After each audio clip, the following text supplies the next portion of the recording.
సూక్ష్మమైనట్టి అణువున సూక్ష్మమగుచు మేటి వస్తువు నందున మేటి ఎగుచు సూక్ష్మమైనట్టి అణువున సూక్ష్మమగుచు మేటి వస్తువు నందున మేటి ఎగుచు అంతటను సర్వసాక్షి అయి అలరునట్టి ఆత్మయే బ్రహ్మ బ్రహ్మయే ఆత్మయగును ఆత్మయే బ్రహ్మ బ్రహ్మయే ఆత్మయగును ఏది తెలిసిన సర్వంబు తెలియనగును ఏది తెలిసిన సర్వంబు తెలియనగును ఏది తెలియక నెయ్యది తెలియలేదో ఏది తెలిసిన సర్వంబు తెలియనగును ఏది తెలియక నెయ్యది తెలియలేదో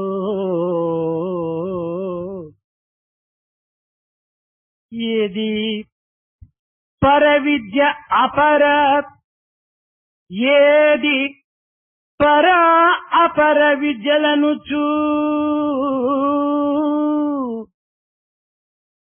తెలిసి బోధించునతడే సద్గురుడు అగును తెలిసి బోధించునతడే సద్గురుడు యగును. Something which is smaller than what is infinitesimally small, something which is bigger than what is the biggest, that which is present everywhere and manifests itself under all circumstances, that is Atma, and Atma is Brahman, and Brahman is Atma. That which if we know, we will know everything. That if which we do not know, we will not know anything. And the one that can tell you what is Paravidya, the higher knowledge, what is Aparavidya, the worldly knowledge, and make a distinction between the higher knowledge and the worldly knowledge, and teach you, he is the real Guru. పవిత్రమైనటువంటి భారతీయ ధర్మ కర్మల అన్ని కూడాను వేద శాస్త్రములు. వేదము అపౌరుషేయమైనటువంటిది. ఇది కేవలము భగవంతుని యొక్క వాక్ స్వరూపమైనటువంటిదిగానే చెప్పవచ్చును.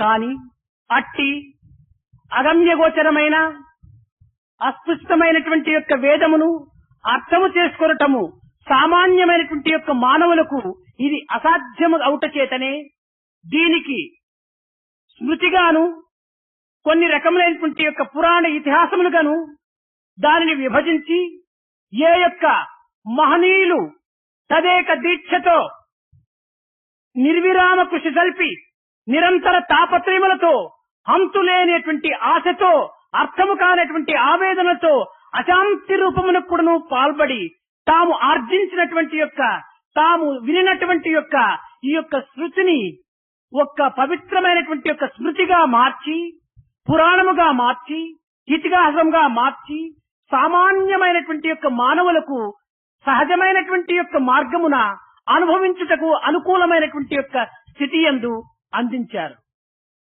All our culture, all our conduct, and everything that is contained in our manner of living is contained in the Vedas. The Vedas have not emanated from any particular human being. The Vedas are in fact God's word and the sounds that have been uttered by God. This is something very difficult to understand or comprehend. So it was not possible for ordinary people to take it in that form. Accordingly, our great rishis and our ancestors who have heard these Vedas through their hearing, they have converted them into writings, and they have written great Puranas, they have written great Itihasas after going through great trouble and understanding this infinite amount of knowledge that is contained in the Itihasas and Puranas. It is the trouble that they have taken to give this to man in this form that has been possible for us to realize what is contained in the Vedas. వేదములు ఒకరి చేత వ్రాయబడినటువంటివి కానీ లేక ఒకరు చెప్పినప్పుడు దానిని సరి అయినటువంటి మార్గములో దానిని లిఖించడం కానీ జరిగినటువంటివి కాదు. ఇది అనాది కాలము నుంచి గురు శిష్యుల పరంపరంగా వచ్చినటువంటి యొక్క పవిత్రమైనటువంటి యొక్క శృతి అనగా మహర్షులు కేవలం వారి నిష్ఠాగరిష్ఠులై ఉన్నటువంటి సమయమునందు వారు శ్రవణము చేసినటువంటిది. శృతి కారణమవుట చేతనే దీనికి శృతి అని కూడాను ఒక పేరు.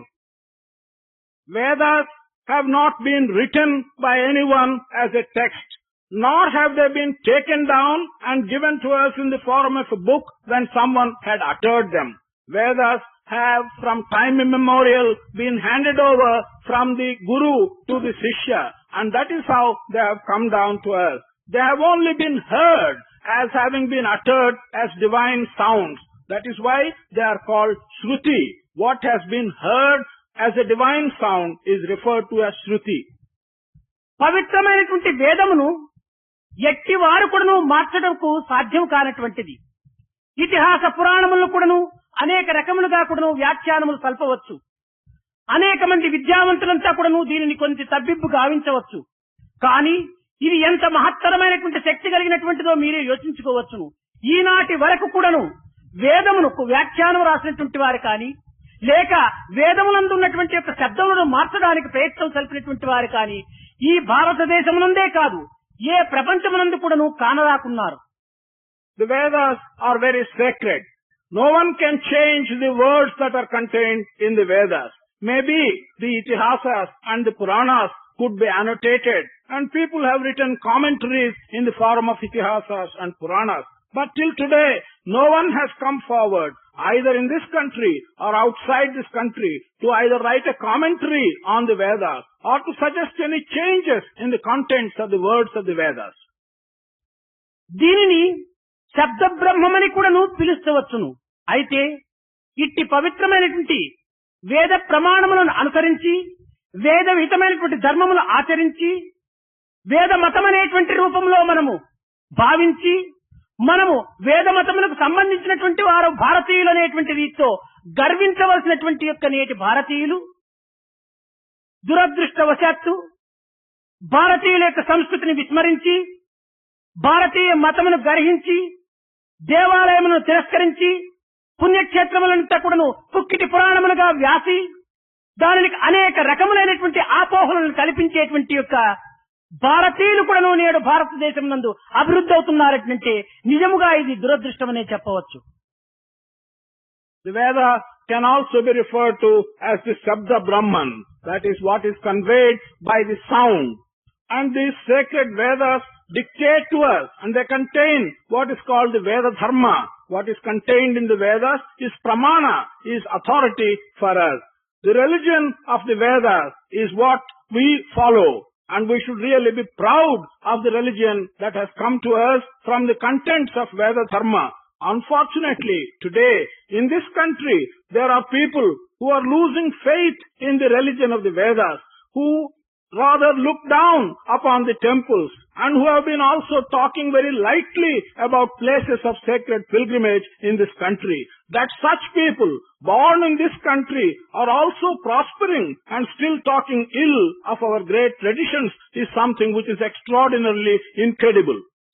వేదమును అర్థం చేసుకున్నటకు సామాన్యమైనటువంటి మానవులకే కాదు, వేదమును కూడాను పూర్తి అధ్యాయముల నుంచినటువంటి మహాపండితులు కూడాను వేదమును సక్రమంగా అర్థం చేసుకోలేకపోయారు. It is not only not possible for ordinary persons to understand the Vedas. Even the Pandits who have got it by recitation, who know the Vedas by heart, they also cannot understand the meaning of the Vedas.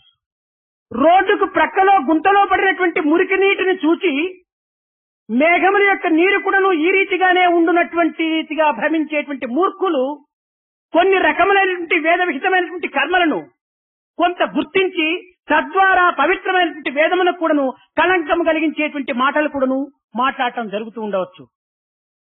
Such foolish people who, when they look at the impure water in the drainage alongside the road, mistake it for clean water that comes out of a cloud. Such people, looking at some of the contents in the Vedas, they also talk lightly and they speak poorly about these contents. స్తుతి నిందలకంతా కూడాను అతీతమైనటువంటి స్థితి ఎందున్నటువంటిది వేద మతము. అయితే నేలపడినటువంటి యొక్క వర్షపు బిందువు గాలి చేత ఆవిరిగా మారిపోయినట్టుగా ఈ స్తుతి నిందలనేటువంటిది మన హృదయ భూమిపై క్షేత్రంపై పడినప్పుడు ఇందులో కొంతవరకు కూడాను సుషుప్తావస్థ అనేటువంటి యొక్క గాలులు వీచటం చేత ఇది ఆవిరిగా మారిపోవటం కూడాను కద్దు. The praise as well as degrading what is contained in the Vedas is quite common.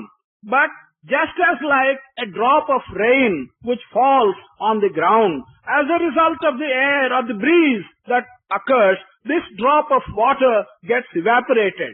So also, both this praise as well as degrading the contents of the Veda, when they come into our heart, then the breeze of the Sushupti, that blows it off and it evaporates away like the drop of water. సర్వమును భరించి వరించి తరింపజేసేటువంటి సమత్వము వేదము యొక్క తత్వము. To bear everything, to show an extraordinary amount of forbearance towards all things that occur, this is the aspect and the quality of Veda. జఠరాగ్ని యందు ఎట్టి పదార్థం వేసినప్పటికీ భస్మవరించుచున్నది. కానీ జఠరాగ్నిలో ఉన్నటువంటి యొక్క ప్రేగులను కానీ కండరములను కానీ ఈ జఠరాగ్ని భస్మం చేయటం లేదు. Whatever you may put in your stomach, the fire of digestion is going to consume all that. But at the same time, the fire of digestion that is present in your stomach is not going to consume the various organs that are present in the stomach itself. అదే విధముగానే సర్వమును కూడాను సమత్వమైనటువంటి యొక్క భస్మస్వరూపాన్ని ఆవరింపజేసుకునేటువంటి యొక్క వేదము తమను మాత్రము తమను కించిత్తుపరచుకోవటానికి ఏమాత్రం కూడాను పూనుకోదు. In the same way, Veda, which is above everything else and which can make everything else subservient to itself, it is not going to undertake the task of making little of itself, the Veda. ఇది లోకము యొక్క పోకడగా మనము భావించుకొని ఇది కేవలము సామాన్యమైనటువంటి ప్రవర్తనగా మనం విశ్వసించి ఎట్టి మూర్ఖులైనా కూడాను ఏదో ఒక విధమైనటువంటి ప్రశ్నలు వేసేటువంటి ప్రయత్నానికి పూనుకోవటము ఇది భారతీయుల్లో అభివృద్ధి అయినటువంటి పెద్ద బలహీనతనే చెప్పవచ్చు. To take this to be the ordinary way of the world and to believe what many people say without much thought, this has become a great weakness amongst the minds of our own countrymen. దీనికి ఒక చిన్న ఉదాహరణ. There's a small example for this. నన్ను 2-3 దినములకు పూర్వము కొంతమంది రాజకీయ నాయకులు ఇక్కడికి వచ్చారు. వచ్చి వారు ప్రశ్నించినటువంటి ప్రశ్నల లోపల కేవలము ఒక విధమైనటువంటి అర్థశూన్యమైనటువంటిది. 2 days ago, some political leaders came here to meet me and see me. They asked some questions. Amongst those questions were many meaningless questions. ఇది ఒక విధమైనటువంటి తమాషగా కూడాను మీకు కూడాను ఇది అర్థం కావటం మంచిదనే ఉద్దేశంతో నేను దీనిని చెప్పుతున్నాను. In order that you may also see the lighter side of this and understand the meaninglessness of this, I am mentioning these things to you. ఏదో మాట్లాడే సందర్భమునందు ఒకరు మీరు ఎవరండి అని ప్రశ్నించారు. During the conversation, someone asked a question, who are you? దానికి సరైనటువంటి suit అయినటువంటి ఆన్సరే నేను చెప్పాను. I gave a reply which was quite appropriate to this question. 10 మంది మగవాళ్ల మధ్యలో నేనున్నప్పుడు నేను మగవాణ్ణి, 10 మంది ఆడవాళ్ల మధ్యలో ఉంటున్నప్పుడు నేను ఆడదాన్ని, 10 మంది పిల్లల మధ్యలో ఉంటున్నప్పుడు పిల్లవాణ్ణి, ఏకాంతంగా ఉంటున్నప్పుడు నేను పరబ్రహ్మను అన్నాను.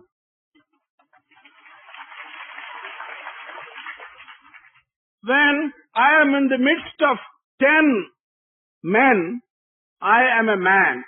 When I am in the midst of 10 women, I am a woman. When I am in the midst of 10 children, I am a child. But when I am alone, I am Parabrahman. నేనే కాదు, మీరు కూడాను 10 మంది పెద్దలలో ఉంటున్నప్పుడు పెద్దవారి వలె మీరు నటిస్తున్నారు. 10 మంది మగవారి వలె మీరు నటిస్తారు. 10 మంది ఆడవారి మధ్యలో ఉంటున్నప్పుడు ఆడవారి వలనే మీ యొక్క ధోరణి కూడాను వెళ్లిపోతుంటాది. 10 మంది పిల్లలతో ఆడుకునేటువంటి సమయం లోపల మంచి సుప్రీం కోర్టు చీఫ్ జస్టిస్ అయిపోయినప్పటికీ కూడాను తాను మనమణ్ణి ఆడించుకునే సమయం లోపల పిల్లవాళ్ల వలె తాను కూడాను ఆడుతాడు. తాను ఏకాంతంగా తాను ఉంటున్నప్పుడు తాను సర్వ సాక్షిభూతుడుగా తాను భావించుకుంటాడు. Not only I, anyone amongst you, when you are in the midst of several 10 elderly persons, elderly men, then you will conduct yourself as one of them, as an elderly person. If any of you is amongst 10 women, then the feminine nature comes out and you will also look like a woman. On the other hand, when you are amidst several children, doesn't matter whether you are a judge of the Supreme Court and a very important person, still you will behave like a child, like your grandchild, and wish to play with him. On the other hand, when you are alone, then the position is very different, and then you feel that you are something distinctive connected with the divine. బజారులో వచ్చినటువంటి పదార్థములను కొనేటివాడైనా కొననివాడైనా కూడాను వ్యాపారం అడగటం ఈనాటి యొక్క అలవాటు. The things that you see in a market, whether you are going to buy them or whether you are not going to buy them, it is the customary that you go and try to negotiate for them and ask for their price. కొనే శక్తి ఉండినా లేక కొనే శక్తి లేకపోయినప్పటికీ దీని వెల ఎంతయ్యా అని హెచ్చరించడమో లేక ప్రశ్నించడమో ఈనాటి అలవాటైన పొరపాటు. Whether you have the capacity to buy or you do not have the capacity to buy, it has become a common practice, a faulty practice though, to go and ask what is the price of such and such a thing, or make some inquiry by which you will come to know the price of that article. అదే విధంగానే మీరు దీనిని పొందేటువంటి ఇచ్చ ఉండినా లేక పొందే ఇచ్చ లేకపోయినా దీని యొక్క రూపనామములు మీరు అడుక్కోవటము ఈనాటి ఒక మూర్ఖుల యొక్క ప్రశ్ననే మీరు వేశారు అని నేను అడిగాను. Whether you really desire to understand me or you do not desire to understand me, it's just like the foolish people of the world today, that they do not concern themselves with the real nature of the form and the name, yet you have asked a question. It's just like the foolish people asking question in the market today.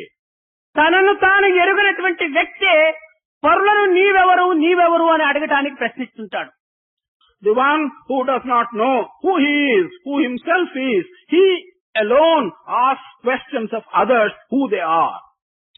మొట్టమొదట తనను తాను తెలుసుకోవటానికి ప్రయత్నించినటువంటి వ్యక్తి ఇతరులను నీవెవరు అనేటువంటి యొక్క విచారణకు తాను పూనుకోడు. One who makes an attempt in the very first instance to know who he is, he will not make an attempt to go and ask others who they are. పోనీ ప్రాపంచికమైనటువంటి విషయంలో వాళ్ళకి ఏమైనా తెలియదా అంటే పలాని వారు పలాని సత్యసాయి బాబాని తెలుసుకునే కదా స్థితి నుంచి ఇక్కడికి వచ్చారు, తెలియకుండా రాలేదే.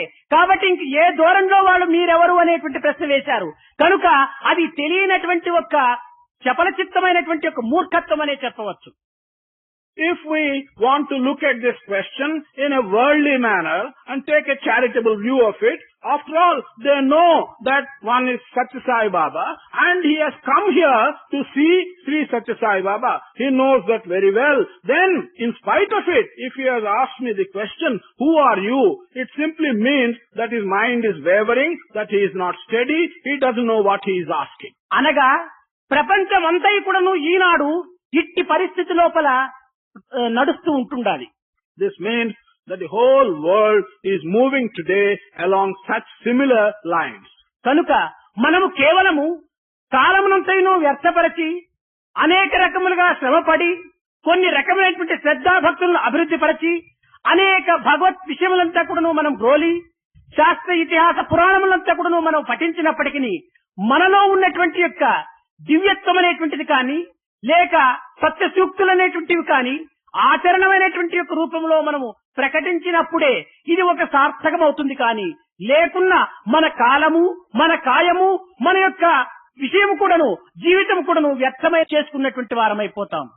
When we spend so much time, so much of our effort, take a lot of trouble to understand the contents of our shastras, of our itihasas and of our Puranas, It is only when we are able to use all that knowledge to understand the divinity in us, to understand what truths are, and to put them into practice, then alone what has been acquired will become purposeful. Otherwise, our time is a waste, our life is a waste. గ్రంథములు చదవటము, దానిని పరులకు చెప్పుటకు పూనుకోవటము, మనలో ఆచరణ లేకుండా పోవటము, ఇది కేవలము ఒక విధమైనటువంటి యొక్క వృత్తిగా మనం భావించుకోవచ్చు.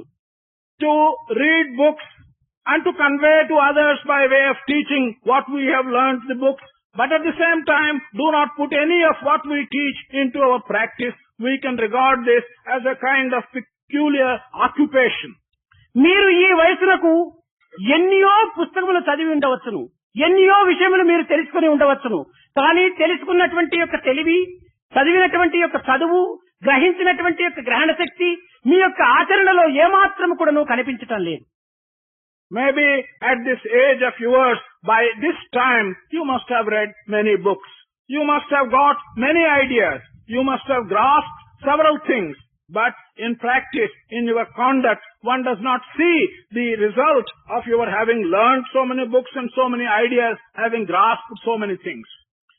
దివ్యాత్మ స్వరూపులైన విద్యార్థులారా, అనేక గ్రంథములు మీరు పఠించనక్కరలేదు.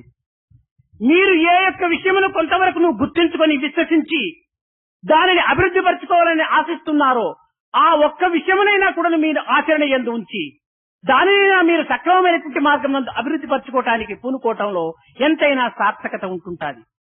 Divyatma Swarupa students, it is not necessary for you to read so many books in order to get their contents. What you are really wanting to know and what you are looking at and wanting to acquire, if that particular aspect of life, if you can put it into practice, it will result in great good for you.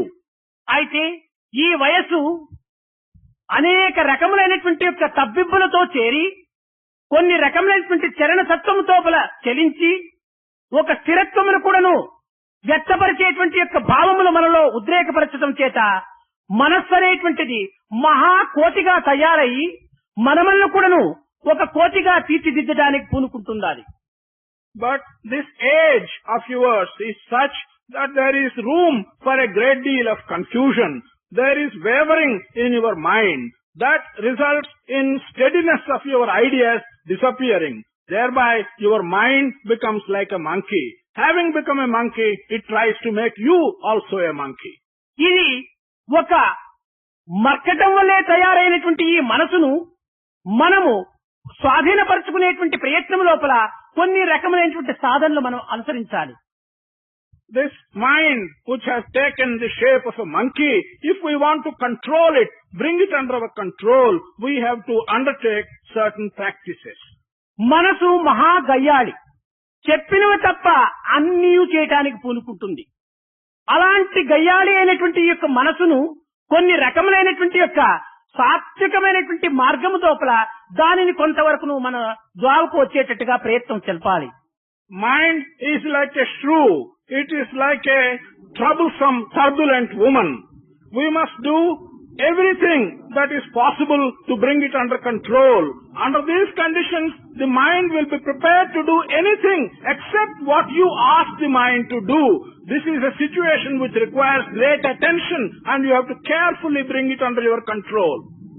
దీనినే భగవద్గీత యందు కూడాను శనైహి శనైహి అని చాలా నెమ్మదిగా దీనిని ఒక దారికి తీసుకునిరా, అతి తీవ్రంగా దానిని ఒక విధమైనటువంటి ఒత్తిడి చేయొద్దని కూడాను Bhagavad Gita ప్రబోధించింది. In fact, this aspect has been taught to us by Bhagavad Gita that you should handle this slowly and steadily. Never use force, never be in great haste to control the mind. మన ఇంటిలో ఒక విధమైనటువంటి దొంగ గొడ్డు ఉంటుంటాదనుకోండి.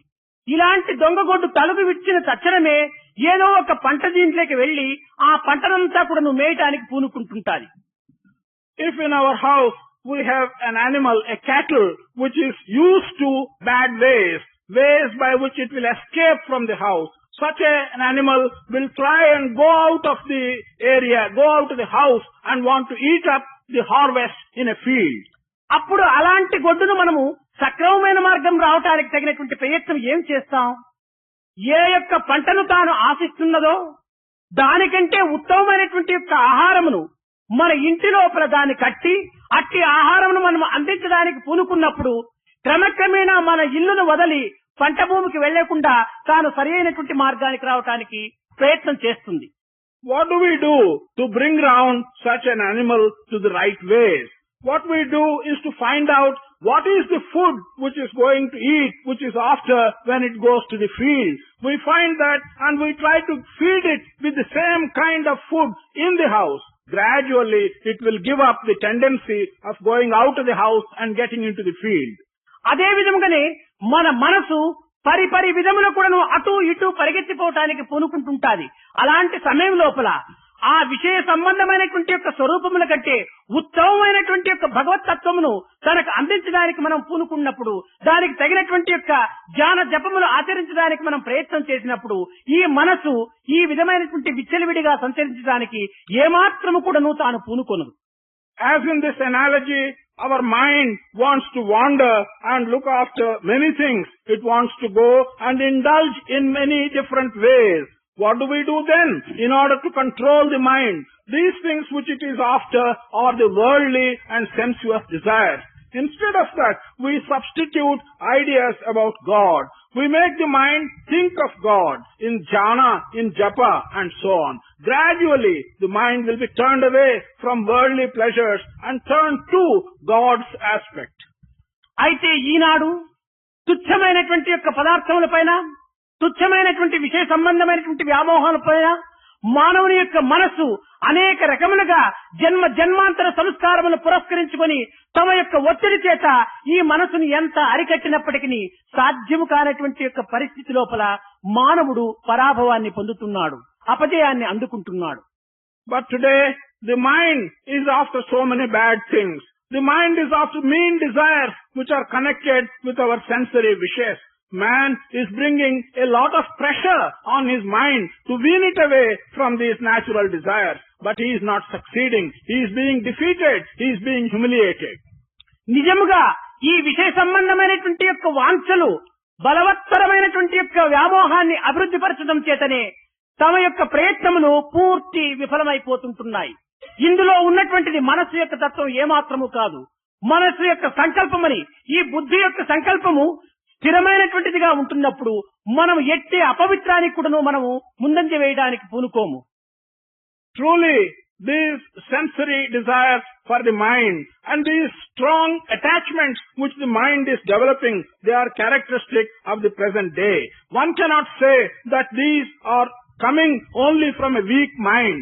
It's because by our intelligence we are not putting sufficient strength into it by which to control the mind. This is becoming the result. ఇట్టి పరిస్థితుల యందు మనం ఏకాంతమైనటువంటి యొక్క దీనినైనా అనుభవించడానికి పూనుకోవాలి. లేక ఇలాంటి సత్సంగములో చేరి పవిత్రమైనటువంటి ప్రబోధనలైనా కూడాను మనం శ్రవణం చేయాలి. ఈ రకమైనటువంటి కొన్ని అభ్యాసములు మనం చేయటం చేత మన యొక్క దుస్సంస్కారం కూడాను కొంతవరకు క్షీణించడానికి వీలుంటుంటాది. In these circumstances, either we should try and cultivate detachment by being alone in being lonely, or we should join such sacred satsang and think of sacred ideas and thus wean our mind away.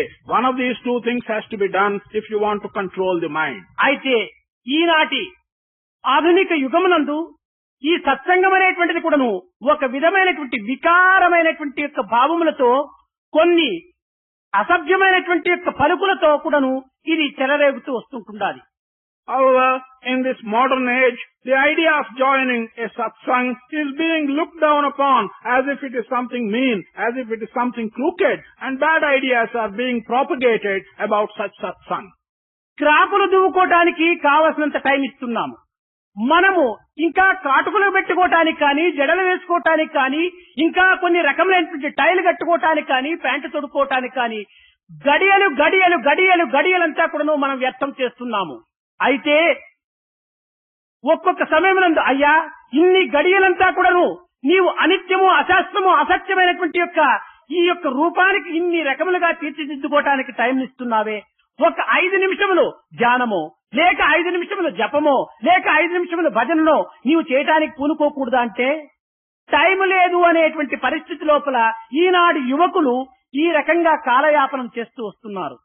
we are spending considerable amount of time in things like, say, to dress our own hair. We are spending a lot of time to paint our face. We are spending a lot of time in looking at our own tie, whether it is done properly or not, or in wearing our trousers. While spending so many hours in doing these trivial things, which are only to make your appearance more attractive in a worldly manner, when you are asked to spend 5 minutes either in jhana or in japa or in a bhajan, the young people today reply that they have no time for that kind of thing. ఇంకా మరొక విషయాన్ని కూడా మనం చక్కగా విచారణ చేసుకోవచ్చును. ప్రతి ఒక్క యువకుని యొక్క ప్యాంట్ జోబిలో కూడాను చిన్న అద్దమో ఒక దువ్వెనో ఉంటుంటాది. There is one other thing about which we should also give some attention. Every young man, in one of the pockets of his trouser, he has got a small mirror. బాలికల దగ్గర కూడాను ఒక పెద్ద బుట్ట వంటిది మోసుకొని దాంట్లో కూడాను ఒక చిన్న బజార్ అంతా కూడాను ఇమిడ్చుకొని ఉంటుంటారు. Even the young girls, they carry quite a huge basket-like thing, and in that basket they have a whole market. అయితే ఇవి అంతా కూడా దేనికోసం చేస్తున్నామంటే ఇది అనిత్యము క్షణభంగురమైనటువంటి మన తల ఏమైనా లేస్తే తక్షణం దూకోవటానికి చూసుకుంటున్నాము. మన ముఖము నిన్నటి ముఖమే కదా అనుకొని క్షణక్షణముకు చూడ్చుకొని దాన్ని చక్కదిద్దుకుంటున్నాము. So much attention to set right a small little change in these transient things, but if our heart takes a crooked path, needs to be mended, we don't seem to think that it deserves any attention at all. అందానందములతో చేరినటువంటి ఆత్మకు మనం అనేక రకములైనటువంటి వికారములంతా కూడా కల్పిస్తున్నాము, కానీ అది శాశ్వతమై నిత్యమై సత్యమై నిర్మలమైనటువంటి యొక్క స్వరూపాన్ని మనము చక్కదిద్దుకోవటానికి తగినటువంటి ఇచ్ఛాశక్తిని మనలో అభివృద్ధి పరచుకోవటం లేదు. We are giving all kinds of changes to this body, but Atma, which is permanent, which is really the truth and which is what is sacred in us, the distortions in it, we are not trying to rectify them at all. దాని యొక్క అందచందములు కూడా నువ్వు చూడడానికి మన దగ్గర నిరంతరము కూడా ఒక మిర్రర్ కూడా పెట్టుకొని ఉంటుండాలి. We must always carry with us one comb and one mirror, which will serve the purpose of looking at any distortions that are being produced in the Atma. ఆ అద్దము ఆ యొక్క దువ్వెన ఏమిటంటే, అద్దము అనేటువంటిది మన యొక్క భక్తియే అద్దము, నిర్మలమైనటువంటి ప్రేమనే ఒక అద్దము. నిత్య అనిత్య విషయములను పరిశీలన గావించి చిక్కులు తీసేటువంటి యొక్క దువ్వెనే మహాజ్ఞానము. ఈ జ్ఞానం అనేటువంటి దువ్వెన, ఈ భక్తి అనేటువంటి అద్దము మన దగ్గర ఉండినప్పుడు ఆత్మను కూడాను అందచందములతో మనం తీర్చిదిద్దుకోవటానికి తగిన ప్రయత్నం సలుపుతాము. This mirror which we can use in this context is our own devotion, our own pure prema. This will constitute your mirror. The comb is your wisdom, with the help of which you can remove all entanglements in your Atma. You must use your wisdom and your devotion to remove all the entanglements and distortions in your Atma. దివ్యాత్మ స్వరూపులారా, ఎట్టి వేదములు, ఎట్టి శాస్త్రములు, ఎట్టి ఉపనిషత్తులు పఠించినటువంటి కేవలం అమాయకులైనటువంటి నిర్మల చిత్తులైనటువంటి గోపాలులంతా కూడాను కృష్ణుని తమ హస్తగతము గావించుకోవటంలో ఉన్నటువంటి యొక్క అంతరార్థం ఏమిటో మనం ఒక తూరి గుర్తించాలి. Divyatma Swarupas, those who have not read the Vedas, the Shastras, the Upanishads, those who are unsophisticated in every sense, the Gopas and the Gopalas, how did they develop the devotion? This is something which we should understand and inquire. ప్రేమ రసపూరితమైనటువంటి యొక్క ఆనందమనేటువంటి హృదయమే వారి యొక్క క్షీరసాగరంగా వారు భావించారు. They regarded their own heart, which is full of prema and which is full of bliss, as their own ocean of milk. భగవంతుని చింతన చేసి చేసి చేసి చేసి తామెవరో గుర్తించుకునేటువంటి తత్వము లోపల మిగిలినటువంటి శేషమునే శేషపంపుగా వలించుకున్నారు, వాళ్ళు అమర్చుకున్నారు.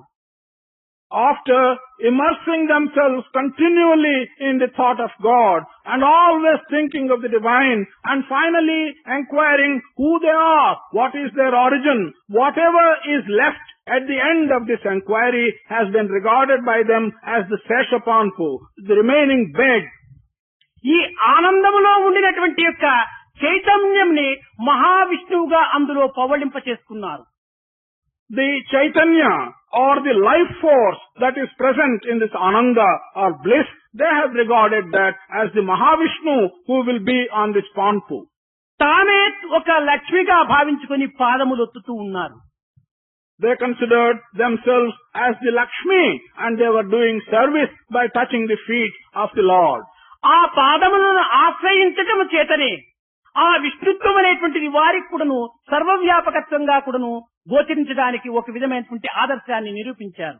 Because of their devotion and attachment to the feet of the Lord, they could see this aspect of Vishnu as omnipresent and they could feel the presence of Vishnu everywhere. ఇక్కడ తాను ఒక లక్ష్మి స్త్రీగా తాను నిలచి విష్ణువును పురుషునిగా పెట్టుకుని పాదసేవలు చేసేటువంటి యొక్క ఆనందమైనటువంటి యొక్క శేషపాన్పు పైన ఉన్నటువంటి యొక్క తత్వమునకు చక్కని అర్థం కూడాను లేకపోలేదు. మనము జడత్వముననేటువంటి దానిని విసర్జించేంత వరకు కూడాను మనము స్త్రీలతో సమానమే. Here, that the individual considers himself as Lakshmi, feminine, and he is at the feet of the Lord. Lord is Vishnu, he is masculine. And to enjoy this bliss of service, there is a good meaning for this. Every one of us, until we give up the Jadatva, we will be feminine in our nature, irrespective of our sex. ఏనాడు జడత్వం మన నుంచి కూడా దూరం అవుతుందో ఆనాడే మనము పురుషుని లోపల ఏకత్వమును పొందుతాము. కానీ అంతవరకు కూడాను మనము అబలత్వంలో ఉన్నటువంటి యొక్క జడస్వరూపులమే. So long as this Jadatva, this material inertness remains in us, we will continue to be feminine. The weakness of a feminine sex will be in us. It's only when this Jadatva or the inertness goes away from us that we will be able to identify ourselves with the Purusha. మన యొక్క అభిష్టములను సిద్ధింపజేసుకోవడానికి తగినటువంటి ప్రయత్నమును కూడాను ఇట్టి గోపికలు అనేక రకములైనటువంటి యొక్క ఊహాభావముల చేత తమ యొక్క జీవితము యొక్క ధన్యతకు తగినటువంటి యొక్క ఏర్పాట్లు గావించుకున్నారు. It is with a view to fulfill their desires, to attain their objectives. These Gopikas have also taken various things into their own life and the manner in which they lived. బ్రహ్మముహూర్త కాలమునందు లేచి మనము ఏ విధంగా సుప్రభాతము ఓంకారము మనం చేస్తున్నామో ఆ విధంగా బ్రహ్మ ముహూర్తమునందే లేచి గోపికలు ఆనాడు ఏదో భగవంతునికి సాక్షాత్కరింప చేసుకునేటువంటి యొక్క ప్రధానమైనటువంటి తపస్సు ఆచరించినట్టుగా వారు కుదురును పెట్టి కుండను పెట్టి పాలను పోసి దానిని చక్కగా మదించి భగవత్ నామమును ఉచ్చరించుకుంటూ కూడాను వారు అనేక రకములుగా ఆనందాన్ని అనుభవిస్తూ వచ్చారు. Just as today we have our Suprabhata, which we wish to practice in the early morning at the Brahma Muhurta, in those days the Gopikas had a way of life. They had a tapas. They used to get up early morning in the Brahma Muhurta. They used to bring a pot. They used to bring the milk and they used to churn the milk, utter God's name all the time. This was their morning sadhana in Brahma Muhurta. ఒకానొక సమయంలో నారదుడు వెళ్లి గోపికలారా మీరు ఈ బ్రహ్మముహూర్తం లోపల మీరు చేయుచున్నటువంటి యొక్క పని ఏమిటి? విషయ సంబంధమైనటువంటి వాంఛతో ఈ వెన్నను చేసే నిమిత్తమై మీరు ప్రాకులాడుతున్నారే, మీ సాధనలు ఇంతేనా అని ప్రశ్నించినప్పుడు ఆ గోపిక పక్కున నవ్విందట. అయ్యా మేము వెన్నను తీసుకుంటున్నాము, ఏ వెన్న నీకు తెలిసినా మా వెన్న నీకు అర్థం కాదు. మేము బ్రహ్మముహూర్తం సమయం నందు భగవంతుని సాక్షాత్కరింపగా అట్టే ఆనందము లోపల మా జీవితమును కూడా నువ్వు మర్చిపోయి తన్మయత్తులైపోయి ఉన్మత్తులైపోయి ప్రేమోన్మత్తులైపోయి భగవంతుని చిత్తమును హత్తుకుని పోతున్నాము అన్నారు. One time Narada went and asked one of the Gopikas, what is all this that you are doing in the Brahma Muhurta in the early morning?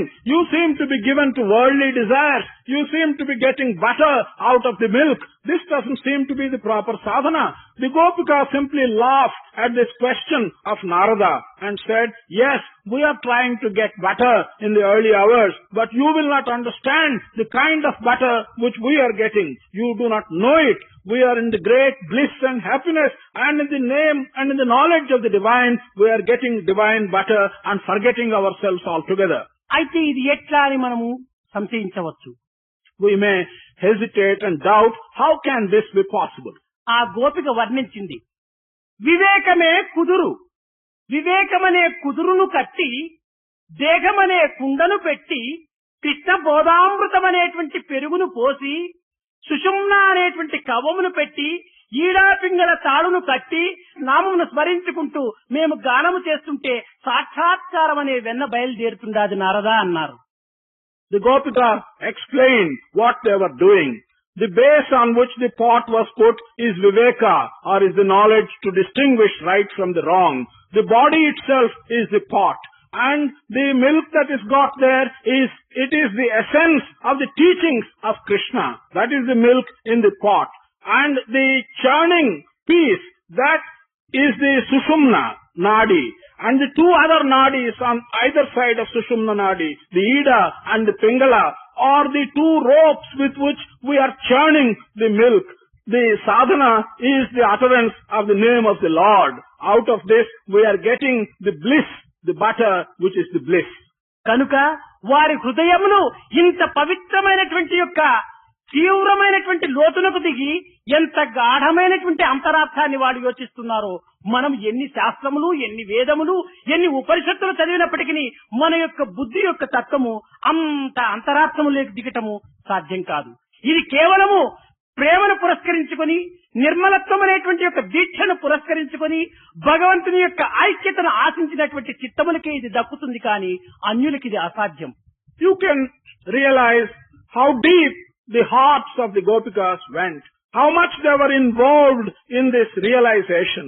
What does it matter if you read so many Shastras, so many Vedas and so many Puranas? It's not possible for you to go so deep and involve yourself in such an intimate matter with the divine. It is only the Prema Tattva. It is the desire, intense desire to become one with God. That is the main thing which enabled them to get this devotion. దీనికి ఒక విధమైనటువంటి భగవద్గీత ఎందుకును ఒక నేపాల్ పండితుడు కూడాను ఒక చక్కని ఆదర్శాన్ని కూడాను అందించాడు. This one Pandit from Nepal has also given a very good example from Bhagavad Gita. ఈ భగవద్గీత అంటే ఏమిటి?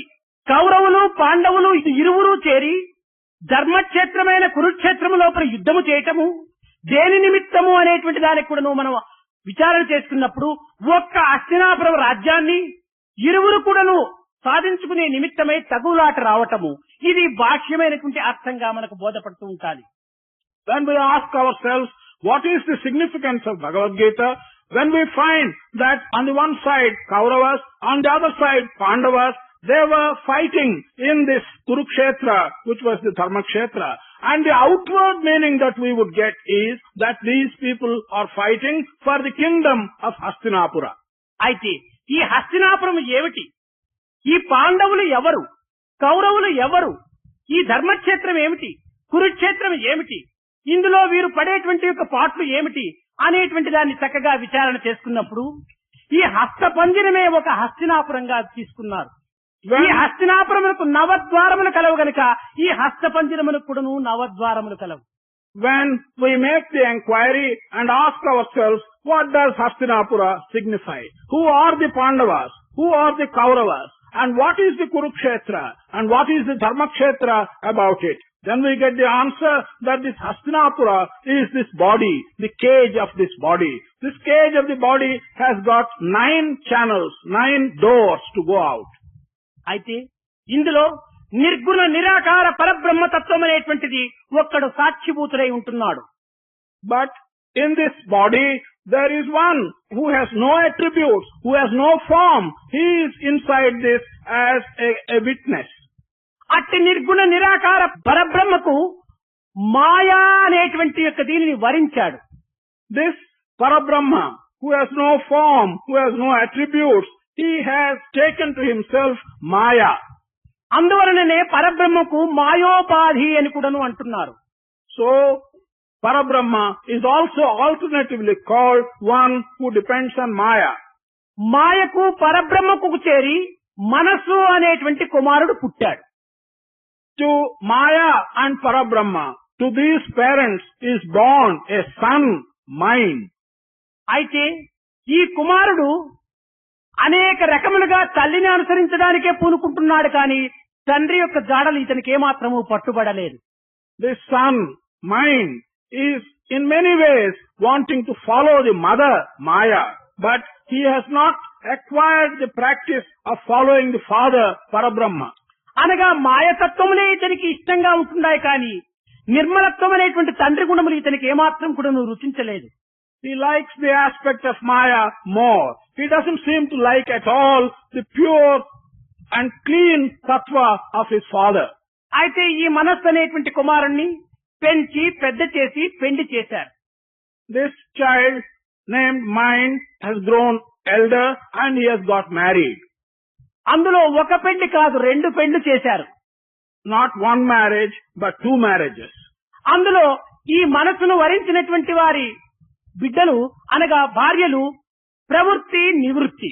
ఈ ప్రవృత్తి నివృత్తి అనేటువంటి ఇద్దరు చేరి ఈ మనస్సు అనేటువంటి దాన్ని పెళ్లి చేసుకున్నారు. These two wives, two girls who are married to Mind, will be denoted as pravrutti, nivrutti, worldly matters and matters of the spirit. అయితే ఈ మనసుకు ప్రవృత్తి పైనే చాలా మక్కువ గాని నివృత్తిని ఏమాత్రము చూచి చూడనట్టుగా వెళుతుంటాడు. Again, this mind is more attached to pravrutti, worldly matters. He has got developed great affection to worldly matters. He is just looking at and passing away so far as the other wife, nivrutti, is concerned. అయితే ఈ ప్రవృత్తికి అనేక మంది పిల్లలు పుట్టారు. To pravrutti, many children were born. కానీ నివృత్తికి 5 మంది మాత్రమే బిడ్డలు పుట్టారు. But for the other wife, nivrutti, there are only 5 children. ఈ అనేక మంది పుట్టినటువంటి ప్రవృత్తి బిడ్డలు అసురులని, ఈ నివృత్తికి పుట్టినటువంటి 5 మంది దైవ స్వరూపులని, దేవతలని అక్కడ నిర్ణయించుకున్నారు. These many children who are born to pravrutti have been in the form of asuras or rakshasas. On the other hand, these 5 children who are born to nivrutti, they have the feelings of daiva or devatas. ఇట్టి ప్రవృత్తి నివృత్తులనేటువంటి వారే పాండవులు కౌరవులుగా మారారు. The pravrutti and nivrutti, these people have changed, the children have changed as Pandavas and Kauravas. ఈ యొక్క నివృత్తి బిడ్డలైనటువంటి 5 మంది సత్య, ధర్మ, శాంతి, ప్రేమ, అహింస, ఈ 5 కూడాను దైవ లక్షణములుగా ఉండటం చేత వీరు నివృత్తి యొక్క బిడ్డలని, ఇంకా దుర్మార్గము, దుర్గుణములు, దురాలోచనలు, అన్ని రకమైనటువంటి దుఃఖానికి హేతువైనటువంటి వారే కనుక అక్కడ దుర్యోధన, దుశ్శాసన, దువత్సల అని దుకారంలోనే వారు పేర్లు పెట్టుకున్నారు. These 5 children of nivrutti, they have changed into Pandavas. These 5 children are Satya, Dharma, Shanti, Prema and Ahimsa. Because these qualities are divine qualities, they are attributed to gods, they are called the Devatas. On the other hand, all the children born to pravrutti, these are Rakshasas, and they have developed all bad qualities, and they have turned out into Kauravas, Duryodhana, Dushasana, and so on. All of them beginning with the letter Du also shows that it is the source of all dukkha, all troubles and sorrows. అయితే ఈ ఇరువురు చేరి హృదయ సామ్రాజ్యమును అనుభవించే నిమిత్తమై ఈ యొక్క నిర్మలమైనటువంటి యొక్క స్థానమున హృదయ క్షేత్రం అనేటువంటి దానిపైన యుద్ధమునకు పూనుకున్నారు. కనుక హృదయ క్షేత్రం అనేటువంటిది ధర్మక్షేత్రమని, ఈ యొక్క బాహ్య సంబంధమైనటువంటి వాంఛనతో కూడినటువంటి యొక్క గుణము కనుక అక్కడ కురుక్షేత్రమని, ఈ ధర్మక్షేత్రమైన కురుక్షేత్రం అనేటువంటి హృదయమునందు ఈ పాండవులు కౌరవులు అనేటువంటి దుర్గుణ సద్గుణములు నిరంతరము కూడాను నిత్యము కూడాను అక్కడ వారు పోట్లాటలు జరుపుతూనే ఉంటున్నారు. Therefore, these two parties, the Pandavas and Kauravas, symbolic of the good qualities and the bad qualities, they are fighting for the kingdom of our heart. The kingdom of our heart is the battlefield. The battlefield is described as Dharmakshetra and Kurukshetra. So far as the name Dharmakshetra is concerned, it refers to the good qualities. Kurukshetra are the desires of the world. Here, these bad and good qualities every day and continually are fighting in our own heart for the possession of the kingdom of the heart. కనుక ఈ మనస్సు అనేటువంటి వాడు ప్రవృత్తి పైన ప్రవృత్తి బిడ్డలపైనే తనకు అభిమానం ఉండటం చేత ఈ మనస్సు అనేటువంటి వాడు ఎలాంటి వాడంటే గుడ్డివాడట. This mind, because it is attached only and shows affection only to the children of Prakriti, that is these bad qualities, the Asuras, he is described as one who has no vision, as a blind man. అతనే ధృతరాష్ట్రుడు అని. This blind man is the Dhritarashtra in this story. అనగా ధృతరాష్ట్రుడు అనగా ధృతం రాష్ట్రం ఇది ధృతరాష్ట్ర అన్నారు. the word Dhritarashtra comes from the fact that one who is taking... అనగా తనది కానటువంటి దానిని తనదిగా విశ్వసించడమే ధృతరాష్ట్ర యొక్క తత్వము. One who believes and who thinks that what is truly not his is his. That is the aspect of Dhritarashtra. That is why he got the name Dhritarashtra. అట్టిదే ఈ మనసు కూడాను తనది కానటువంటి దానిని అంతను కావాలి కావాలి కావాలి అని ఆశిస్తూ ఉంటాది. Mind is also like that. Mind always aspires to get something which really does not belong to itself. ఎవరైనా ఒక మంచి గడియారం వేసుకుంటే అది నాకు కావాలి అంటుంది. ఎవరైనా ఒక రకమైనటువంటి దీని కింద ఒక కొత్త ప్యాంటు తీసుకొని అక్కడ కత్తిరించుకొని పెద్ద ప్యాక్ వేసుకొని అక్కడ కుట్టించుకొని ఉంటే అదే ఒక ఫ్యాషన్, అదే నాకు కావాలని వీడు కూడా ఆశిస్తుంటాడు. ఈ రకమైనటువంటి కోతి ఆటలు ఆడటం లోపల మనసునకు కోతికి ఏమాత్రం కూడాను హెచ్చు తక్కువ ఉండదు.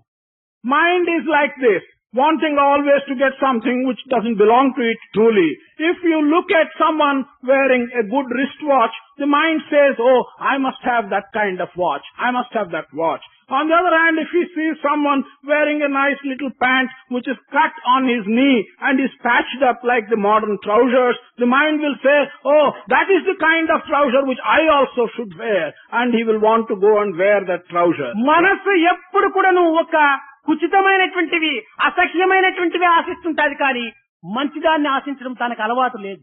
Mind always wants and aspires for small things, for ugly things, but it is not usually given to asking for great things and good things. అదే విధంగానే ధృతరాష్ట్రుడు అనేటువంటి వాడు తనది కానటువంటి యొక్క రాజ్యమును తనకు కావాలని ఆశించి తన కుమారులు ఎంత దుర్మార్గులైనప్పటికీ వారి వైపునే తన యొక్క తాళమును వేసుకుంటూ వెళ్ళాడు. In the same manner, Dhritarashtra wanted to get the kingdom, which really does not belong to him. And although his sons are very wicked, he went on as a result of this desire, supporting his sons all the time. కనుక ఈ ధృతరాష్ట్ర అనేటువంటి యొక్క మనసును మనము పరిపరి విధములా పోనిచ్చినప్పుడు మన యొక్క దుఃఖమునకు అనగా కుమారుల యొక్క దుష్పరిస్థితికి వారి యొక్క హీన స్థితికి కూడాను తండ్రియే కారణం కాగలడని కూడాను మన యొక్క ఈ గీత ప్రబోధిస్తూ వస్తుండాలి. So this mind, which is like Dhritarashtra, if we allow it to wander all over the world and to be desiring to get everything, then not only will it cause harm to ourselves, but it will also result in the prosperity of our children being completely removed and hit. కనుక ఈనాడు మనము మనసును అరికట్టి ఈ వయసునందు చెలరేగేటువంటి యొక్క ఉద్రేకములకు కానీ మనం ఉప్పొంగేటువంటి యొక్క రౌద్రములకు కానీ ఏమాత్రము కూడా అవకాశం ఇవ్వక వాటిని శాంతపరిచి మనసునకు బుద్ధి చెప్పి మనసా నీవు నిత్య అనిత్య విషయములను పరిశీలన చేసేటువంటి యొక్క ప్రయత్నాలకు పూనుకొంటివా నిన్ను నేను అనుసరిస్తాను, లేకపోయినప్పుడు నీకు తగినటువంటి శిక్షనిస్తానని మనసునకే బుద్ధి చెప్పేటువంటి ప్రయత్నానికి మనం ఈనాడు పూనుకోవాలి. Today we should therefore control our mind. That should be our first task. We should not allow ourselves to go into excitement. We should not enter situations where your anger will be roused. You must always try to pacify and teach a lesson to the mind. Unless the mind is able to acquire the capacity to distinguish between permanent things and between impermanent things, I am not going to follow you. I will rather punish you. This is the way you have to handle your mind. మనసు ఒక విష సర్పము వంటిది. Mind is like a poisonous cobra. పాము ఎప్పుడు కూడా straight గా నడచడానికి పూనుకోదు, తాను అటు ఇటు అటు ఇటు తిప్పుతూ వెళుతుంది చొట్ట మార్గం. A snake never moves straight. It is always moving sidewards one way and the other. మన మనసు అట్లే పోతుండాలి. Our mind ఎప్పుడూ పోదు, ఇటు అటు ఇటు అటు. ఇంకా యువకులుగా ఉన్నటువంటి వారిని యవ్వన సన్నిపాతకము అని చెప్పవచ్చు. అది జబ్బు. 60 అడుగుల వెడల్పు కలిగినటువంటి రోడ్డు లోపల ఇద్దరు ఫ్రెండ్ నడచడానికి స్థలం ఉంటుండదు, సెంటర్ లో వెళుతుంటుంటారు. ఇది కేవలము ఒక విధమైనటువంటి యొక్క అహంకార తత్వము అజ్ఞానం యొక్క చిహ్నం అనే చెప్పవచ్చు. Our mind is also like that. It never goes straight. It keeps on looking sidewards. This may be described as the fever of the youth. When the road is 60 yards wide, even then the youth that is moving on the road, he will choose not to go on the straight path, but he will be moving right in the center of the road. This can be ascribed to his arrogance and to his superior ego. ఇంకా ఈ పాముకు రెండవ దుర్గుణం కూడా ఉంటుంటాది. ఏది దగ్గరకు వస్తే, ఏది తన మూతికి తగిలితే అదన్నిటినీ ఖర్చుకుంటూ పోతుంటాది. Snake has also got another bad quality. Whatever comes its way near its mouth, the snake wants to take it in and swallow that. అదే విధంగానే మన మనస్సులకు చూచినవన్నీ కావాలని పోతుంది. సొట్ట మార్గము పోవటము, చూచినవన్నీ కావాలని కోరుకోవటము, ఈ రెండింటికి తగినటువంటి యొక్క భావములు ఈ సర్పములకు రెండు దంతములు ఉంటున్నాయి, విషదంతములు. Our mind is also like that. It has got another bad quality. Whatever comes in its way, the mind wants to get at it. It has so many desires that whatever it sees, it wants to take it. These two things, going in a crooked path, taking in whatever you see, both these things are like the characters of the snake which has got its two poisonous fangs. These two qualities are like that. ఆ రెండు దంతములు ఆ యొక్క పాము యొక్క నోటి యందు ఉన్నంత వరకు అది విషపురుగు. దాని దగ్గరికి పోవటం కూడా భయమేస్తుంది. కానీ ఆ రెండు దంతములు మనం తీసి పారవేస్తున్నా ఆ పాము ఆడించి పొట్టబోసుకునేటువంటి వానికి ఉపకారిగా నిలిచిపోతుంది. So long as these two poisonous fangs are in the mouth of the snake, that snake is to be dreaded. It is a poisonous insect.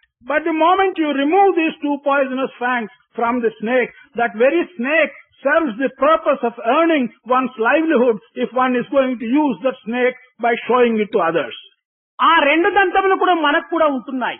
ఈ రెండు దంతములు ఏమిటంటే అభిమానము, మమకారము అనేటువంటి రెండు దంతములు మనకు ఒక విషదంతములుగా ఉంటున్నాయి. ఈ రెండింటినీ మనం తీసివేసినా ఇంకా మనతో జగత్తుకే ఉపకారము, ఇంకా జగత్తుతో మనకు కూడా ఉపకారము. రెండింటి యొక్క సమరసత్వాన్ని పురస్కరించుకొని లోక కళ్యాణం కూడా ఏర్పరచడానికి ఒక స్వార్థమనేటువంటి దాన్ని దూరం చేసి పరార్థమనేటువంటి విశాలమైనటువంటి భావాన్ని కూడాను అభివృద్ధి పరుచుకునేటువంటి అవకాశం కూడాను లభిస్తుంది. We also have two such poisonous fangs. Those poisonous fangs are our ego and our attachment.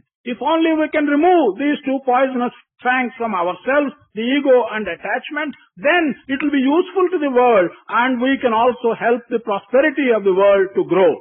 దివ్యాత్మ స్వరూపులైన విద్యార్థులారా, తల్లిదండ్రులకు తగినటువంటి ఆనందాన్ని అందించి వారికి తగినటువంటి కృతజ్ఞతలు మనము చేకూర్చి తద్వారా మన యొక్క జీవితములకు భవిష్యత్తుకు తగినటువంటి భద్రతలను కూడాను పవిత్రమైన మార్గము లోపల అవలంబించి మన భారతదేశం యొక్క సంస్కృతిని తిరిగి నిలబెట్టి తద్వారా మన యొక్క జగత్తుకు తగినటువంటి యొక్క ఆదర్శాన్నే కూడాను భారతదేశం యొక్క యువకులు అందించడానికి సంసిద్ధులు కావాలని కూడాను నేను ఆశిస్తున్నాను.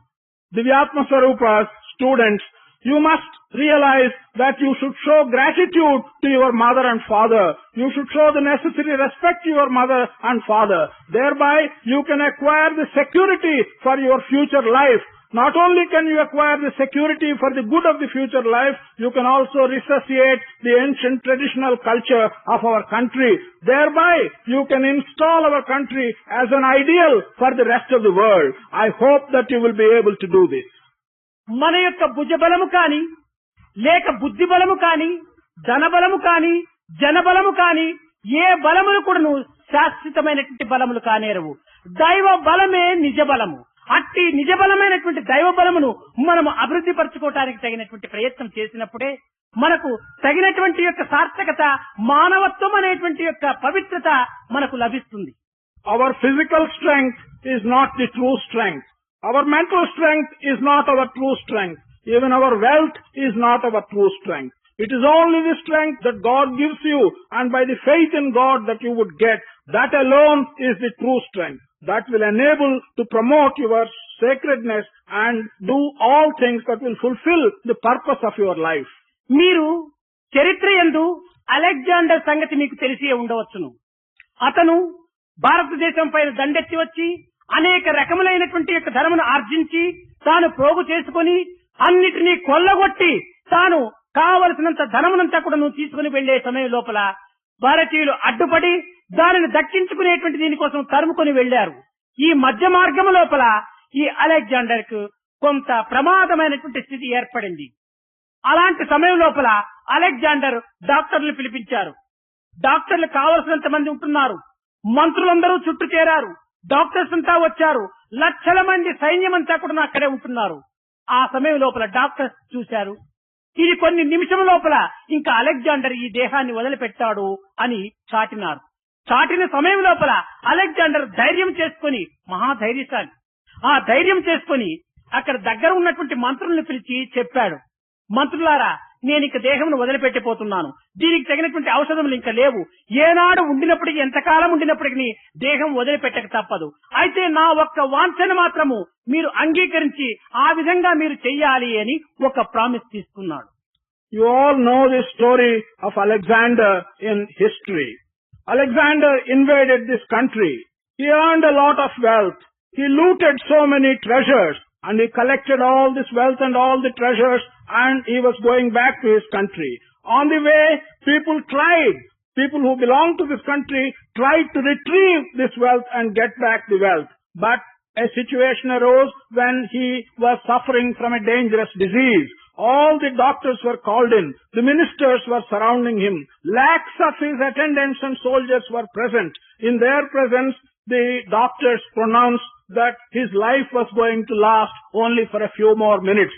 Alexander has to die in a few more minutes. But he was a very courageous man. He was not afraid of death. He told the ministers, I have one desire. It doesn't matter how long one lives, one has to die. I am going to ask you now that you should fulfill this desire of mine after I die. అది ఏమని డాక్టర్లు, మినిస్టర్లు కూడా నువ్వు ప్రశ్నించినప్పుడు తాను చెప్పాడు, నేను కొన్ని నిమిషం లోపల ఈ దేహమును వదిలిపెట్టి నా యొక్క జీవుడు వెళ్తున్నాడు. అయితే ఈ దేహమును మన యొక్క క్యాపిటల్ కు తీసుకెళ్లి వీధి లోపల కూడాను నా యొక్క హస్తమును పైన పెట్టి తెల్లటి వస్త్రము ఈ దేహమునకు చుట్టి ప్రొసెషన్ చెయ్యండి అన్నాడు. అప్పుడు మినిస్టర్ అడిగాడు, చేతులు రెండు కర్రలు గట్టి పైకి పెట్టి ఈ కళేబరమునకు తెల్లటి వస్త్రము చుట్టి ఉత్సవంగా తీర్చుకొని పోమని అన్నప్పుడు ప్రజలంతా కూడాను ఎందుకు ఈ అలెగ్జాండర్ చేతులు ఇంత పైకి పెట్టారు, దానిని ఎందుకు కిందికి వంచకూడదు అని ప్రశ్నించినప్పుడు మేము ఏమని జవాబు చెప్పాలి అన్నాడు. అనేటప్పుడు చెప్పాడు, అలెగ్జాండర్ అనేక రాజ్యములంతా కూడా దిగ్విజయాన్ని గాంచినాడు. కావలసినంత కోట్ల కొలది ధనరాశులంతా కూడా కూర్చుకున్నాడు. కావలసినంత మంది సైన్యమంతా కూడా సంపాదించుకున్నాడు. అంత ఉండినప్పటికి కూడాను కట్టగడపటికి దేహము వదిలిపెట్టిపోయే సమయంలో ఒట్టి చేతులతో పోయాడని చాటండి అన్నాడు. He was to go in minutes. Alexander told the ministers that he will leave the body in a few minutes more. The desire of mine is follows. You take this dead body to our capital. You put white cloth around the whole body, but leave the two hands upwards empty and showing them to all the people. That is how my body should be paraded in our capital, with a white cloth around the rest of the body. Then the minister said, people will ask us, what is the significance of this? Why are you not putting back the hands along with the other body? Why have you kept them open? Then the reply to be given to the people, according to Alexander was a very brave man. He earned several victories. He amassed a great deal of wealth. But with all that, he had to leave the body empty-handed. He could not take any of these things with him. This is the moral of this lesson, and you have to tell the people in the capital this moral. కనుక అలాంటి పెద్ద వారే, ఎలాంటి ధనవంతులైనా, ఎలాంటి బలవంతులైనా, చక్రవర్తులు కూడాను ఈ దేహమును వదిలిపెట్టిపోక తప్పదు. కనుక మనకు కూడాను ఈనాడు కాకపోతే ఏనాడైనా కానీ అట్టి స్థితి సంప్రాప్తమవుతుంది. కానీ మనము తీసుకుని వెళ్లవలసింది కానీ, జగత్తులకు అందించవలసినటువంటిది కానీ సత్యమైనటువంటి మార్గము, నీతి నిజాయిలతో కూడినటువంటి జీవితాన్ని మనం అనుభవించినప్పుడు మనము ఇచ్చిపెట్టిపోయినటువంటిది కానీ, ఇంకా మన భవిష్యత్తుకు వచ్చేటువంటి వారికి మార్గదర్శకమైనటువంటివి కానీ ఈ మంచి గుణములు మనం అందించిపోవటానికి మనం తగినటువంటి ప్రయత్నం చేయాలి. ఇవి ఏవి కూడా శాశ్వతం కాదు, మన సద్గుణములే దీనికి శాశ్వతము. మనిషి పోయిన గుణములు సజీవంగా నిలిచి ఉంటుంటాయి. అట్టి సజీవంగా నిలిచటం చేతనే నేడు మన భారతదేశం లోపల అనేక మంది మహర్షుల యొక్క పేర్లు, అనేక మంది సాధు సంతుల యొక్క పేర్లు, అనేక మంది యొక్క పవిత్రమైనటువంటి మార్గదర్శకులైనటువంటి జయదేవ, గౌరాంగ, తురకారాం, రామకృష్ణ పరమహంస, ఇంకా ఇలాంటి పెద్ద మహా త్యాగులైనటువంటి వారి పేర్లు కూడాను నేటికి కూడాను భారతదేశంలో సజీవంగా ఒక విధమైనటువంటి ప్రకాశవంతమైనటువంటి చుక్కల వలె ఈ యొక్క లోకం లోపల సంచరిస్తూ ఉంటున్నాయి. When such great people, such people who had great physical strength, even kings and monarchs, they had to pass away and they had to leave the body and die. What of us?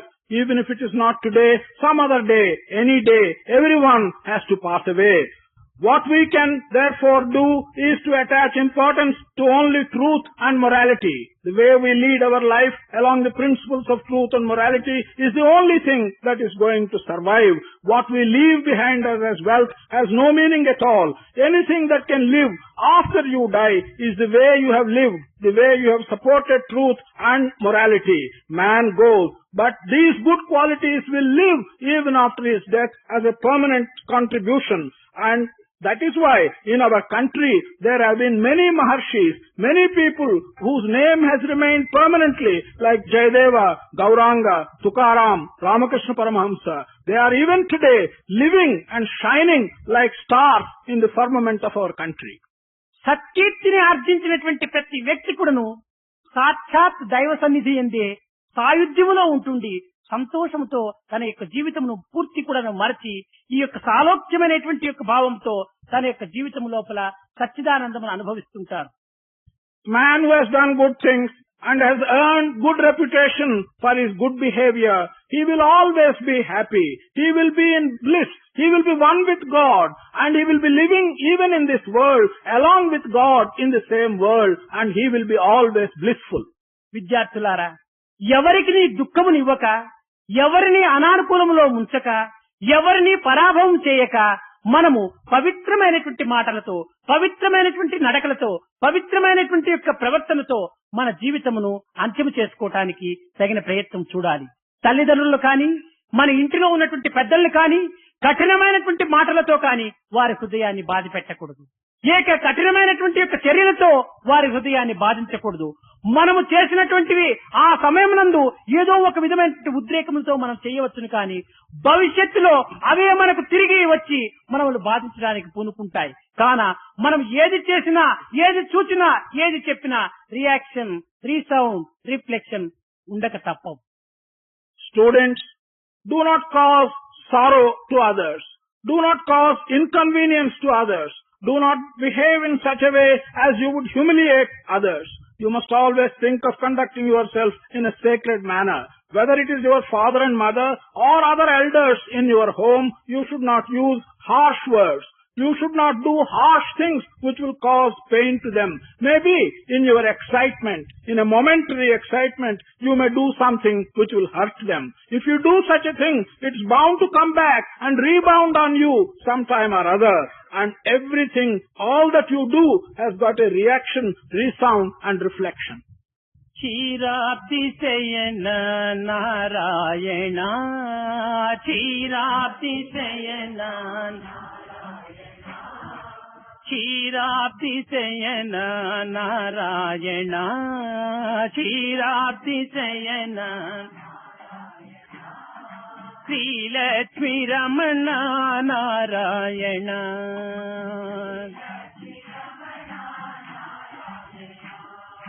Narayana Hari Narayana Narayana Narayana Sriman Narayana Narayana Naragari Rupa Narayana Naragari Rupa Naragari Rupa Narayana Naragari Rupa Vaikuntavasa Narayana Vaikuntavasa Vaikuntavasa Narayana Vaikuntavasa Vaidehi Mohana Narayana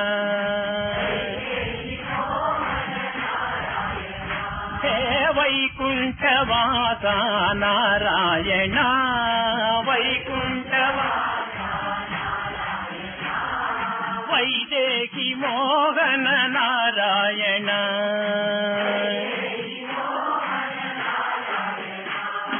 Narayana Lakshmi Narayana Narayana Lakshmi నత జన పరిపాల నారాయణ నత జన పరిపాలన క్షీరాబ్ది శయన నారాయణ క్షీరాబ్ది శయన క్షీరాబ్ది శయన నారాయణ క్షీరాబ్ది శయన శ్రీలక్ష్మీ రమణ నారాయణ నారాయణ లక్ష్మీ నారాయణ నారాయణ నారాయణ శ్రీమన్నారాయణ నారాయణ నరహరి రూప నారాయణ నరహరి రూప వైకుంఠవాస నారాయణ